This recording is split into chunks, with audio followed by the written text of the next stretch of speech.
Hello friends and my dear student, welcome to my channel. आज हम करा रहे हैं आपको एक्सरसाइज प्रश्नावली 1.2। इसे बहुत अच्छे से करने के लिए पहले आपको प्रश्नावली 1.2 अच्छे से आनी चाहिए। अगर वो आपने अभी तक नहीं की है तो कॉर्नर पे आई बटन है, यहाँ इस आई बटन को दबाकर आप पहले 1.1 एक्सरसाइज को अच्छे से कर लीजिए, तब ये 1.2 आपको बहुत अच्छे से समझ में आ जाएगी। अगर आपने 1.1 कर ली है तो मैं पहली एक्सरसाइज का थोड़ा सा आपको रिवीजन करा देता हूँ, जिससे 1.2 आपको बहुत अच्छे से समझ में आ जाए। जैसा कि हमने वहाँ आपको बताया था पहली एक्सरसाइज में समुच्चय, तो वस्तुओं के सुपरिभाषित संग्रह को समुच्चय कहते हैं। किसे कहते हैं? समुच्चय। वस्तुओं के सुपरिभाषित संग्रह को समुच्चय कहते हैं। तो इसमें जो सुपरिभाषित वर्ड है, इसकी अनिवार्यता है, यानी कि जो वस्तुएं हैं वो सुपरिभाषित होनी चाहिए। जैसे कि एक सिंपल एग्जाम्पल मैं बता देता हूँ। मैं कहूँ कि इंडिया की 5 खूबसूरत हीरोइनों के नाम बताइए, तो वो आपके अनुसार अलग हो सकते हैं और मेरे अनुसार अलग हो सकते हैं और किसी तीसरे व्यक्ति के अनुसार वो अलग हो सकते हैं। इसलिए 5 खूबसूरत हीरोइन का जो समुच्चय है वो सुपरिभाषित नहीं है, इसलिए हम उस संग्रह को समुच्चय नहीं कहेंगे।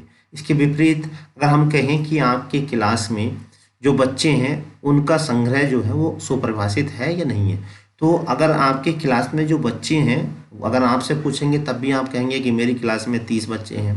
दूसरे बच्चे से कहते हैं तो उसका आंसर भी वही होगा कि 30 बच्चे हैं, अगर 30 बच्चे हैं तो। तीसरे से पूछेंगे, यानी कि जितने बच्चों से पूछेंगे सबका आंसर एक ही रहेगा। इसका मतलब आप जिस क्लास में पढ़ते हैं उन बच्चों का जो संग्रह है वो क्या है? सुपरिभाषित है। उसे हम क्या कहेंगे? समुच्चय कहेंगे। कुछ नीचे एग्जाम्पल दिए हुए हैं, जैसे 10 से कम विषम प्राकृतिक संख्या है, तो 10 से कम विषम प्राकृतिक संख्या यही होती है, इसके अलावा कोई और नहीं होती। यानी कि ये आपसे पूछे या किसी और से पूछे, आंसर यही रहेगा। ठीक है, तो ये क्या है? सुपरिभाषित संग्रह है, इसलिए इसको हम क्या कहेंगे? समुच्चय। समुच्चय कहेंगे। भारत की नदियाँ, भारत में जो नदियाँ वो फिक्स हैं, बिल्कुल स्थिर है, ऐसा नहीं है कि कम हो जाए या ज़्यादा हो जाए। इसलिए भारत की नदियों का जो संग्रह होगा वो भी क्या होगा? समुच्चय होंगे। ऐसी अंग्रेजी वर्णमाला में जो स्वर हैं ए ई आई ओ यू, आप किसी से भी पूछ लीजिए तो यही रहते हैं, ये चेंज नहीं होने वाले। यानी कि ये जो है सुपरिभाषित हैं, इसलिए हम इन्हें जो कहेंगे सुपरिभाषित संग्रहों का समुच्चय कहेंगे।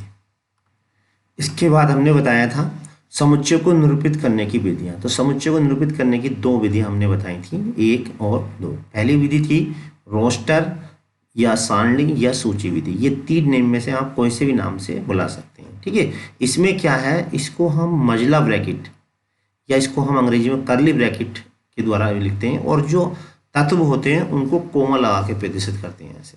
ठीक है, तो इस तरह से समुच्चयों को लिखना वो कहलाता है रोस्टर विधि या सारणी विधि या सूची विधि। मजला ब्रैकेट के अंदर और जो तत्व लिखेंगे, सदस्य लिखेंगे, वो कोमा लगा के रखें।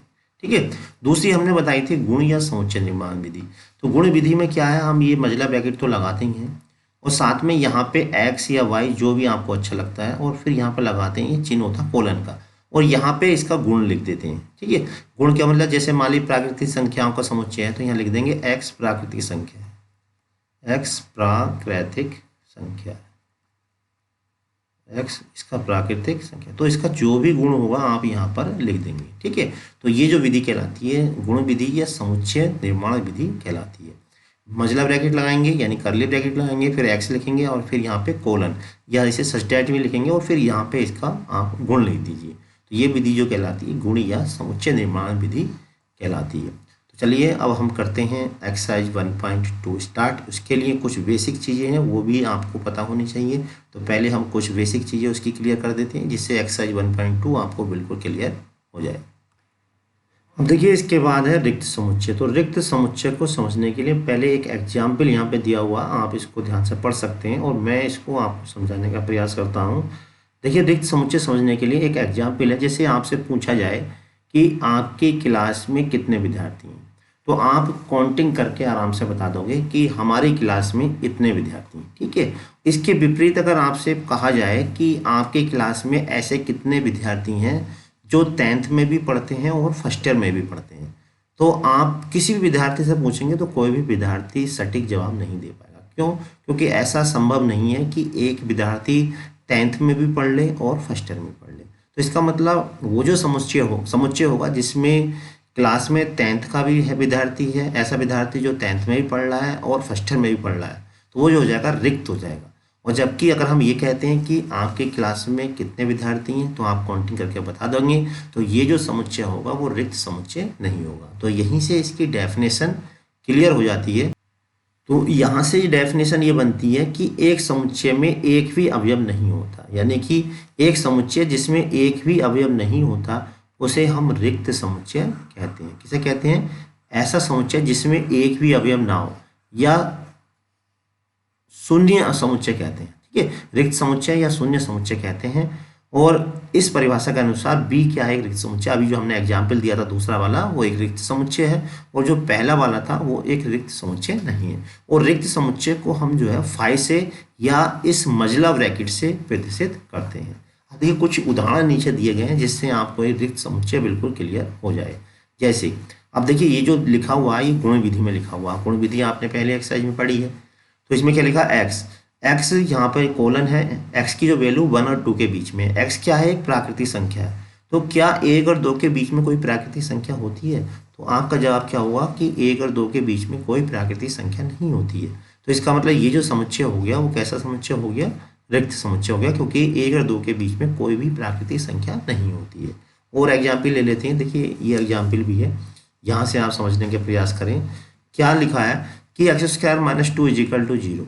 ठीक है, तो अगर हम इसको सॉल्व करेंगे तो x square is equal to 2, यानी एक्स इज इक्वल टू हो जाएगा प्लस माइनस के √2। अब जरा ध्यान समझना, एक्स एक परिमेय संख्या है। हम जानते हैं कि रूट में जो संख्या होती है वो अपरिमेय होती है, यानी कि जो इसमें कह रहा वो है ही नहीं। जैसे अभी हमने कहा था कि ऐसे कितने विद्यार्थी तुम्हारी क्लास में जो 10th में भी पढ़ते हैं और फर्स्ट ईयर में भी पढ़ते हैं, तो ऐसा एक भी नहीं था, तो इसका मतलब वो रिक्त हो गया। इसी तरह से इसमें क्या है, एक भी √2 जो होती है वो अपरिमेय संख्या होती है।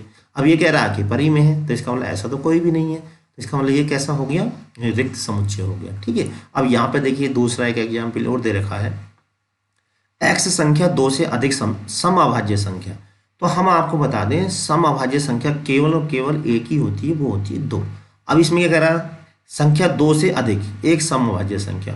तो 2 से अधिक कोई समअभाज्य संख्या होती नहीं। 2 जो होती है वो केवल एक और केवल एक ही समअभाज्य संख्या है, और वो क्या है? 2। इसके अलावा कोई और संख्या नहीं है, इसलिए ये भी कैसा हो गया? रिक्त समुच्चय हो गया। एक और एग्जाम्पल हमें यहाँ दे रखा है, x square is equal to 4 दे रखा है। अगर हम इसका वर्गमूल लेंगे तो प्लस माइनस के 2 आएगा, और 2 जो कैसी संख्या है? सम संख्या है। और यहाँ पे क्या कह रहा है? विषम, यानी कि जो चीज़ है उसको मना कर रहा है। इसका मतलब ये जो समुच्चय है वो कैसा है? रिक्त समुच्चय है। तो मैं समझता हूँ आपको ये बात समझ में आ गई होगी रिक्त समुच्चय की। अब देखिए इसके बाद है परिमित तथा अपरिमित समुच्चय।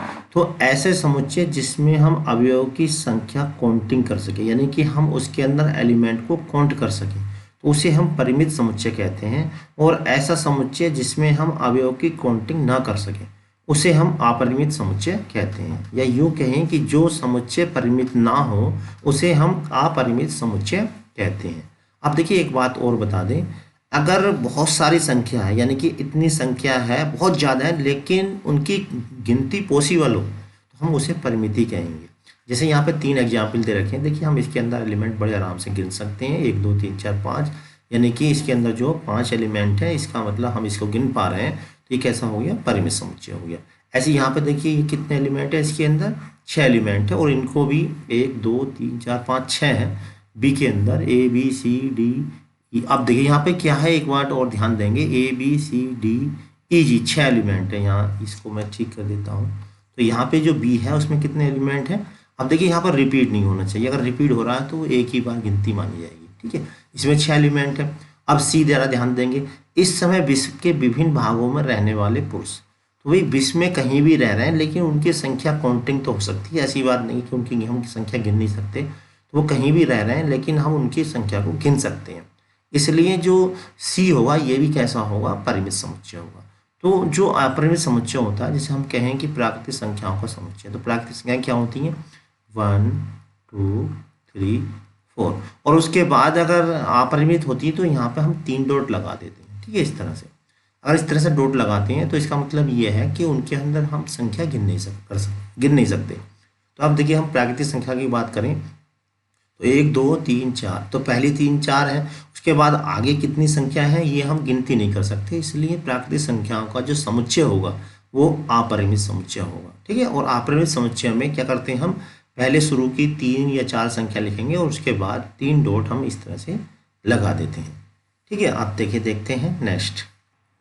अब देखिए इसकी एक डेफिनेशन और है, परिभाषा, इसकी दूसरी परिभाषा ये भी है कि एक समुच्चय जो रिक्त है, ठीक है, अथवा जिसमें अवयव की संख्या निश्चित हो उसे हम परिमित समुच्चय कहते हैं, अन्यथा उसे अपरिमित समुच्चय कहते हैं। तो यहाँ से हमें एक बात और मालूम चली कि जो रिक्त समुच्चय होता है उसे भी हम जो है परिमित समुच्चय कहते हैं। अब देखिए नीचे कुछ उदाहरण दे रखे हैं जिससे आपको ये क्लियर हो जाए कि सप्ताह के दिनों का समुच्चय, तो सप्ताह में तो हम दिन काउंटिंग कर सकते हैं, कैसा समुच्चय हो गया, ये परिमित हो गया। इसी तरह से अगर हम इस समीकरण को सॉल्व करें तो इसके जो 2 रूट आएंगे +4 और -4, यानी इन्हें भी हम काउंटिंग कर सकते हैं, ये भी कैसा हो जाएगा, परिमित हो जाएगा। अब हम ये बात करें कि एक रेखा है उस पर जो कितने बिंदु लिख सकते हैं, तो भाई रेखा पर तो बिंदु हम इतने लिख सकते हैं कि उनकी गिनती भी पॉसिबल नहीं है, तो ये कैसा हो जाएगा, अपरिमित हो जाएगा। मैंने जैसे कि अभी आपको पहले बताया था कि सभी समुच्चयों को रोस्टर विधि में जो लिखना पॉसिबल नहीं होता है, जैसे अगर हम वास्तविक संख्याओं के समुच्चयों को रोस्टर रूप में लिखना चाहें तो ये संभव नहीं है। ठीक है, सभी वास्तविक संख्याओं कुछ तो लिख सकते हैं अगर हम उसको बॉन्ड कर दें, अगर हम वो बॉन्ड नहीं है तो इतनी संख्याओं को रोस्टर रूप में लिखना संभव नहीं है। या हम ये कहेंगे अगर अपरिमित समुच्चय है तो उसको लिखने के लिए क्या करते हैं, हम ये शुरू की तो संख्या लिख देते हैं और उसके बाद 3 डॉट लगा देते हैं। ठीक है, ये मैंने पहले भी आपको बता दिया। जब भी अपरिमित समुच्चय लिखेंगे तो शुरू की संख्याएं लिखेंगे और उसके बाद 3 डॉट लगा देंगे। ठीक है, अगर हमें लिखनी है। और सभी जो अपरिमित समुच्चय होते हैं उनको रोस्टर के रूप में लिखवाना पॉसिबल नहीं होता, जैसे सभी वास्तविक संख्याओं के समुच्चय को अगर हम रोस्टर के रूप में लिखें तो इसे लिखना पॉसिबल नहीं है।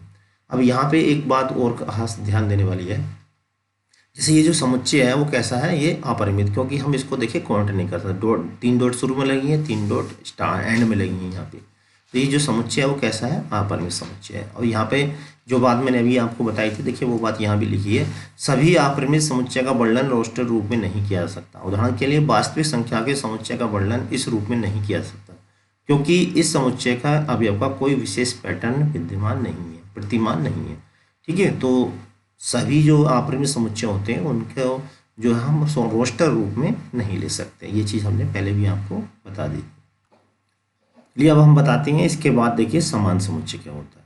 तो वैसे तो नाम से क्लियर हो रहा है कि ऐसे 2 समुच्चय जिसमें अवयव की संख्या क्या हो, समान हो, यानी कि जो अवयव ए में हो और वही अवयव बी में भी हो तो उन्हें हम समान समुच्चय कहते हैं। जैसे कि डेफिनेशन लिखिए, 2 दिए गए समुच्चय ए तथा बी में ए का प्रत्येक अवयव बी का भी अवयव हो, यानी कि ए का में जो अवयव है वो बी में भी हो तथा बी का प्रत्येक अवयव ए का भी अवयव हो, तो ए और बी समान कहलाते हैं। स्पष्टतः दोनों समुच्चयों को तथ्यतः समान अवयव होते हैं। एक डेफिनेशन ये भी है, 2 समुच्चय ए और बी समान कहलाते हैं यदि उनमें तथ्यतः समान अवयव हो तो हम कहते हैं ए इक्वल टू बी, और अन्यथा समुच्चय असमान कहलाते हैं। तो इसको हम एक तरह से ये भी कह सकते हैं कि ए बिलोंग्स टू क्या हो, बी हो, यानी कि ए इज ए सबसेट हो बी, ये आप अभी आगे पढ़ेंगे, और बी इज ए सबसेट हो ए, तो तब कहलाता है ए इक्वल टू बी, यानी ए के सारे अवयव बी में हो और बी के सारे अवयव ए में हो तब हम उन्हें समान समुच्चय कहते हैं। अभी ये सबसेट आप अगली एक्सरसाइज में पढ़ेंगे, अभी आपको बता दिया फिलहाल मैंने। और ए के सारे अवयव बी में हैं और बी के सारे अवयव ए में हैं तो हम इन्हें समान समुच्चय कहते हैं, अदरवाइज इन्हें असमान कहेंगे। देखिए नीचे एग्जाम्पल दिए हुए हैं जिससे ये बिल्कुल क्लियर हो जाएगा। अब देखिए ए में जो अवयव दे रखे हैं ये कितने हैं, 4 है। अब देखिए क्रम अगर इनका चेंज हो रहा है तो उससे कोई फर्क नहीं पड़ता है, बस एलिमेंट सेम टू सेम होने चाहिए। देखिए इसमें भी क्या है, 1 2 3 4 है, इसका मतलब दोनों कैसे हैं, ये समान समुच्चय। अब देखिए एक और नीचे एग्जाम्पल दे रखा है, इसे लिखिए, ये ए में 6 से कम अभाज्य संख्याएं, तो हम जानते हैं कि 6 से कम जो अभाज्य संख्याएं होती हैं वो कौन कौन सी होती हैं, 6 से कम अभाज्य संख्याएं तो ये होती हैं, एक होती है 6 से कम अभाज्य, यानी कि जिसके केवल 2 गुणनखंड हो, 2 3 और 5। ठीक है, उसके बाद कह रहा है 30 के अभाज्य गुणनखंड, और 30 के हम अभाज्य गुणनखंड निकालें तो 30 के जो अभाज्य गुणनखंड होंगे, एक तो 2 होगा, 2 3 6 और 6 5 30, और अभाज्य गुणनखंड भी ये हैं, तो इसका मतलब ये दोनों कैसे हो गए, समान समुच्चय हो गए। ठीक है, तो ये भी कैसे हैं, समान समुच्चय। अब एक बात और जो महत्वपूर्ण बात है, और मैं वैसे ये बात आपको पहले ही बता चुका हूँ कि अगर ए हमारे पास में इस तरह से एलिमेंट लिखे हुए हैं और बी में जो इस तरह लिखे हुए हैं, देखिए एलिमेंट क्या है इसमें, 1 2 3। अब इसमें भी देखिए दो जो एलिमेंट है वो 2 बार लिख दिया है, ठीक है, 3 को 2 बार लिख दिया। किसी समुच्चय में पहली बार तो एलिमेंट रिपीट होते नहीं है, अगर हो गए हैं तो उनकी जो काउंटिंग है वो केवल एक ही बार गिनी जाती है। जैसे यहाँ पे 2 1 और 3, यानी ठीक है, गिनने में वैसे 5 हो रहे हैं लेकिन ये रिपीट हो रहे हैं, तो रिपीट अगर होते हैं तो उन्हें की गिनती नहीं होती है। तो इसका मतलब ये दोनों समुच्चय जो कैसे हैं, समान समुच्चय हैं। ठीक, अब देखिए इसका अगर आपको इतनी बात समझ में आ गई तो क्वेश्चन करने में आपको बहुत मजा आने वाला है और बहुत ही आसानी से आप क्वेश्चन कर लेंगे। अब देखिए करते हैं इसकी एक्सरसाइज 1.2 स्टार्ट। अगर आपने इतनी थ्योरी को अच्छे से समझ लिया है तो अब इस क्वेश्चन को करने में आपको कोई दिक्कत नहीं आने वाली। देखिए सबसे पहला क्वेश्चन क्या है, 2 से भाज्य विषम प्राकृतिक संख्याओं को समुच्चय। तो पहले आपको बता दें जो विषम संख्याएं होती हैं वो होती हैं 1 3 5 7 इस तरह से, ठीक है। और हम देख पा रहे हैं कि इसमें कोई भी संख्या 2 से भाज्य नहीं होती, तो इसका मतलब ये जो समुच्चय हो गया पहला वाला वो कैसा हो गया, रिक्त, ठीक है। कैसा हो गया समुच्चय, रिक्त समुच्चय। बात समझ में आ गई। दूसरा वाला देखिए समअभाज्य संख्याओं का समुच्चय। तो जो समअभाज्य संख्या होती है वो होती है 2, और हम इसका समुच्चय बनाएंगे तो इसका मतलब ये समुच्चय बन गया। सम भी हो और अभाज्य भी हो तो ऐसी वो केवल एक ही संख्या होती है 2। तो रिक्त में क्या, कम से एक भी एलिमेंट नहीं होना चाहिए, इसमें एक एलिमेंट हो गया, इसका मतलब ये रिक्त नहीं है। इसी बात आप देखिए तीसरा क्वेश्चन की बात करते हैं। x एक प्राकृतिक संख्या जो 5 से छोटी है, तो 5 से छोटी जो प्राकृतिक संख्या होती हैं वो 1 2 3 और 4। अभी कह रहा साथ ही x जो है वो 7 से बड़ा, और 7 से बड़ी क्या होंगी 8, ठीक है, 9 10 इस तरह की होंगी। x एक प्राकृतिक संख्या है जो 5 से छोटी हो और 7 से बड़ी हो। क्या कोई ऐसी प्राकृतिक संख्या हो सकती है जो 5 से छोटी हो और 7 से बड़ी भी हो? तो ऐसी कोई भी प्राकृतिक संख्या नहीं होगी जो 5 से छोटी हो और 7 से बड़ी हो, ठीक है। इसका मतलब ये भी जो हो गया वो रिक्त समुच्चय हो गया। कैसा समुच्चय हो गया ये, रिक्त। अब इसके बाद देखिए लास्ट वाला, ये किन्हीं दो समांतर रेखाओं का उभयनिष्ठ बिंदु। समांतर रेखा का मतलब ये वाला, जब दो रेखाएं समांतर होती हैं तो कोई भी कॉमन पॉइंट नहीं होता। अगर ये रेखाएं समांतर ना होती, ऐसे होती, तो इनका एक कॉमन पॉइंट हो जाता, ठीक है। तो अब कॉमन पॉइंट हो जाता है तो इसका मतलब ये जो है रिक्त समुच्चय नहीं होता। अब चूंकि समांतर है तो कहीं भी ये काटेंगे नहीं, तो इसका मतलब एक भी कॉमन बिंदु इसमें नहीं होगा, तो इसका मतलब ये कैसा हो गया, रिक्त समुच्चय हो गया। तो इसका मतलब फर्स्ट थर्ड और फोर्थ जो है वो रिक्त है और जो सेकंड वाला है वो रिक्त नहीं है, ठीक। अब अगला क्वेश्चन नंबर 2 देखते हैं। अब देखिए क्वेश्चन नंबर 2 स्क्रीन पे है, निम्नलिखित समुच्चय में कौन से परिमित और कौन से अपरिमित। जैसा कि मैंने डेफिनेशन में अभी आपको बताया था, तो ऐसे समुच्चय जिसमें हम काउंटिंग कर सके, ठीक है, उन्हें हम कहते हैं परिमित, और जिनको हम काउंटिंग ना कर सके यानी कि उनकी गिनती ना कर सके, ठीक है।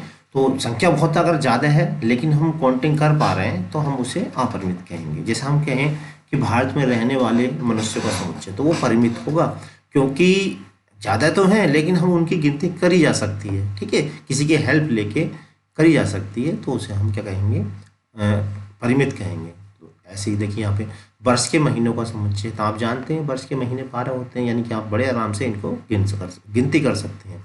ये कैसा हो गया, परिमित समुच्चय। कैसा हो गया ये, परिमित, ठीक है। अब इसी प्रकार से देखिए दूसरा क्या है, दूसरा है 1 2 3। अब हमने अभी आपको बताया था जब डॉट लग जाए 3 तो इसका मतलब वो जो समुच्चय है वो अपरिमित है। 1 2 3 और 3 डॉट का मतलब होता है कि वो जो समुच्चय है वो कैसा है, अपरिमित, ठीक है।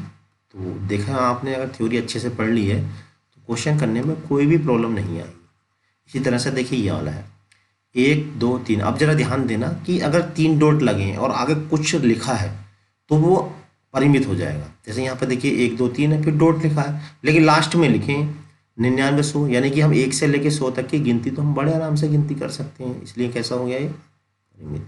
तो 3 डॉट का मतलब केवल ये मत समझ लेना कि वो अपरिमित हो जाएगा। 3 डॉट वाला तब अपरिमित होगा जब उसके बाद कुछ नहीं लिखा हो। 100 से बड़े धन पूर्णांक। अब देखिए 100 से बड़े धन पूर्णांक तो वही बहुत होते हैं, इनकी हम कहाँ तक काउंटिंग करेंगे।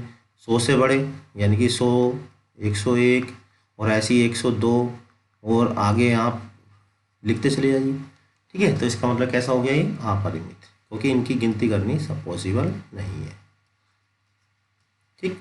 अब उसके बाद देखिए नेक्स्ट है 99 से छोटी अभाज्य पूर्णांक। तो 99 से छोटे जितने भी अभाज्य पूर्णांक है उनकी हम गिनती कर सकते हैं। जैसे सबसे पहला अभाज्य पूर्णांक क्या है, 2 है, उसके बाद कितना है, 3 है, फिर कितना है, 5 है, और आप फिर लास्ट में 1 2 3 लिख के लास्ट वाला लिख लीजिए। लास्ट वाला कौन सा हो जाएगा, अभाज्य पूर्णांक हो जाएगा 99 हो जाए, 98 भी कट रहा है, 97 भी 97 हो जाएगा। देखिए किससे नहीं कट रहा, ठीक है, तो 29 30 90, हाँ ये नहीं कट रहा है, ठीक है, तो ये आ जाएगा इस तरह से।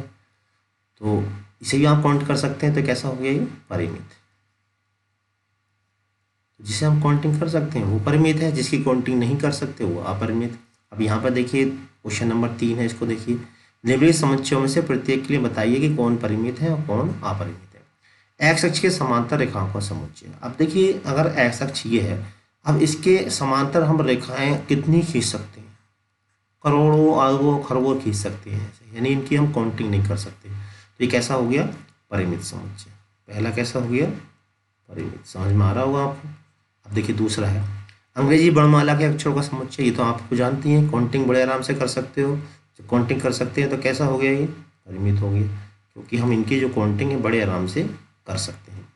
26 होते हैं अक्षर।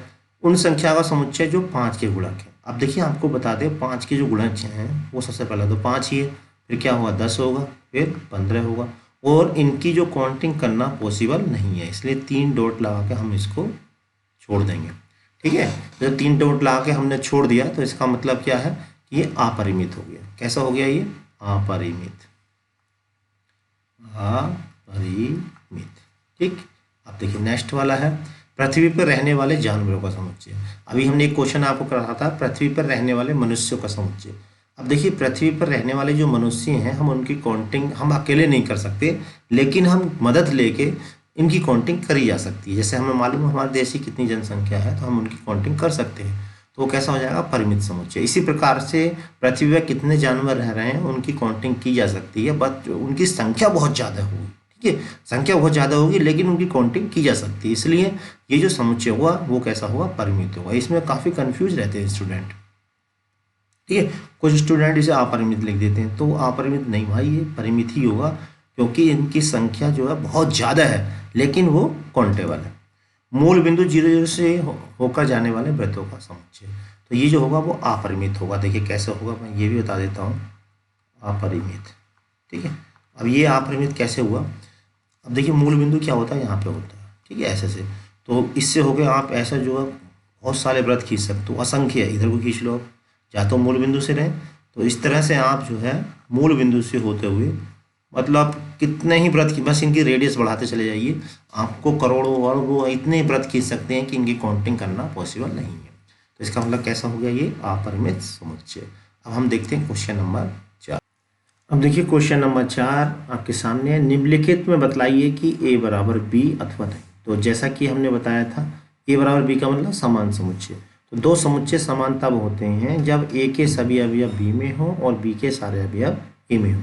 तो यहाँ पे देखिए सबसे पहला क्वेश्चन में ए बी सी डी, इसमें भी देखिए ए बी सी डी, जैसा कि हमने स्टार्टिंग में आपको बताया था कि ऑर्डर मैटर इसमें नहीं करता है, यानी ऑर्डर इसका चेंज भी है तो कोई फर्क नहीं पड़ता है। तो इसका मतलब ये दोनों समुच्चय जो हो गए, पहले क्या हो गया, ए इक्वल टू बी हो गया पहला वाला, ठीक है। अब दूसरे की बात करते हैं। देखिए इसमें 4 है इसके अंदर, इसमें है 8 है इसके अंदर, 8 इसके अंदर है, 12 है इसमें, 12 है इसमें, 12 नहीं, ठीक है। जब 12 नहीं है तो इसका मतलब क्या लिखेंगे, इसे A not is equal to B, ठीक है, क्योंकि 12 इसके अंदर है और इस वाले में नहीं है। यहाँ पे 2 6 8 10 लिखें। अब ये देखिए गुण विधि में लिखा हुआ, तो इसको पहले हम जो है रोस्टर विधि में लिख लेते हैं। तो रोस्टर विधि में क्या होगा, समधन पूर्णांक जो 10 के बराबर या उससे छोटे हों तो वो क्या होंगे, 2 4 6 8, और कहाँ तक लिखने हैं, 10 तक। अब देखिए इसके अंदर 2 भी है, बिल्कुल है, 4 वो भी है, 6 भी है, 8 भी, 10 भी है। तो इसका मतलब कैसे होगा, ये इक्वल टू बी हो गया। अब यहीं पर देखिए चौथे वाले की बात करते हैं। एक्स संख्या 10 का एक गुणज है, तो इसको अगर हम लिखेंगे रोस्टर फॉर्म में, 10 के गुणज क्या होंगे, 10 20 30 40 ऐसे होंगे, ठीक है। तो बाकी ज़्यादा होती है तो हम डॉट लगा देते हैं। तो यहाँ पे हम देख पा रहे हैं कि इसके अंदर 15 नहीं है, और जबकि इसके अंदर 15 भी आ रहा है, तो इसका मतलब ये दोनों समान नहीं है, यानी कि A not is equal to B, ठीक। अब क्वेश्चन नंबर 5 देख लीजिए, निम्नलिखित समुच्चय युग्म समान है, कारण सहित बताइए। अब देखिए निम्नलिखित युग्म समान है, कारण सहित बताइए क्या। अब पहले में देखिए 2 और 3 है और इसमें क्या है, ये समीकरण दे रखी है, तो ये गुण विधि में दे रखा है। तो आप देखिए क्या ये वाले दोनों मूल इसको सेटिस्फाई कर रहे हैं। अगर x के स्थान पे मैं यहाँ 2 रखूँ तो 2 दूनी 4 और 2 पंजे 10 प्लस के 6, 16 के 0 आना चाहिए, नहीं आ रहा। तो इसका मतलब ये जो है वो इस समीकरण को सेटिस्फाई नहीं कर रहे हैं, 3 भी इसको नहीं कर रहा। तो इसका मतलब इसको सॉल्व करके 2 और 3 नहीं आने वाला। ठीक है, जब नहीं आएगा तो इसका मतलब A not equal to B, यानी कि A और B जो है वो समान नहीं है। क्यों नहीं है, क्योंकि इसे हम सॉल्व करें समीकरण को x² 5x प्लस 6 को सॉल्व करके 2 और 3 नहीं आएगा, 16 के जो आएंगे वो -2 और -3 आएंगे। ठीक है, और वो अलग है, या ये कहें कि ये इसको सेटिस्फाई नहीं कर रहे हैं, इसलिए इसमें कॉमन नहीं है। अब यहाँ पर देखिए फॉलो दे रखा, तो फॉलो को अगर हम समुच्चय में कन्वर्ट करें, गुण विधि में दे रखा है, तो क्या बनेगा इसका समुच्चय FOL और O आ चुका है W। ठीक है, और इसका अगर हम वोल्फ का अगर हम समुच्चय बनाए तो क्या बनेगा WOL और F। अब देखिए क्या कॉमन है, आप देख लेते हैं। W इसके अंदर है, इसके अंदर भी है, O इसमें है, इसमें भी है, L इसमें है, इसमें भी है, F इसमें भी है और इसमें भी है, दोनों में कॉमन आ गए। तो इसका मतलब ये दोनों कैसे हो गए, समान हो गए, यानी कि सेकंड वाला जो हो गया वो A इक्वल टू B हो गया। अब नीचे दिए गए समुच्चयों में समान समुच्चय का चयन कीजिए। समान का मतलब जैसा कि आप ये कर चुके हैं, तो अब मैं समझता हूँ कि आप ये क्वेश्चन खुद भी कर लेंगे, लेकिन फिर भी मैं आपको बता देता हूँ। देखिए ए में क्या 2 4 8 12 है, तो उसमें देखिए किसी और में 2 4 8 12 है, तो यहाँ हम देख पा रहे हैं कि किसी और में 2 4 8 12 नहीं है। तो ठीक, अब बी को देखिए 1 2 3 4, 1 2 3 4 किसी और में है, 1 2 3 4 किसी और में नहीं है। ठीक है, एक तो हाँ ये आगे देखिए इसमें देखिए आगे पीछे है, कोई दिक्कत नहीं, ऑर्डर इसमें मैटर नहीं करता है। एक देखिए यहाँ पर 2 भी है, देखिए मिली मैच हो गया। अब देखिए 3 भी मैच हो गया और देखिए यहाँ पे 4 भी मैच हो गया। इसका मतलब क्या हो गया, B इक्वल टू आ गया D। एक तो ये मिल गया। अब और देखते हैं, 4 8 12 14 है किसी में, 4 8 12 14 नहीं है। उसके बाद -1 +1 है, -1 ये है, देखिए ये मिल गया। तो इसमें कौन कौन सा, एक तो ये मैच हो गया। तो कौन कौन सा है, B बराबर D है और E बराबर G, ये 2 बराबर है, बाकी और कोई मैच इसमें नहीं कर रहा। तो नीचे दिए गए समान समुच्चयों में समान समुच्चय का चयन कीजिए। तो समान कौन से, B और D समान है और E और G समान है। तो मैं इसको सेम कलर से कर देता हूँ। एक तो ये वाले समान है, ये वाले B और D, और जो दूसरे वाले हैं वो कौन से समान है, ये वाले। ठीक है, ये दूसरे, बाकी जो है डिफरेंट है। तो यहाँ पे देखिए मैंने पूरी एक्सरसाइज ही करा दी है। अभी देखिए क्वेश्चन इसमें कम है, लेकिन जब तक आपका थियरी स्ट्रॉन्ग नहीं होगी, डेफिनेशन बिल्कुल क्लियर नहीं होगी, आप क्वेश्चन को नहीं कर सकते। ठीक है, जिन्होंने ये पहली ये वाली एक्सरसाइज की है, अगर पहली अभी तक आपने नहीं की है तो कॉर्नर में लिंक है, उसे आप जरूर कर लीजिए, तब ये समझ में आएगा।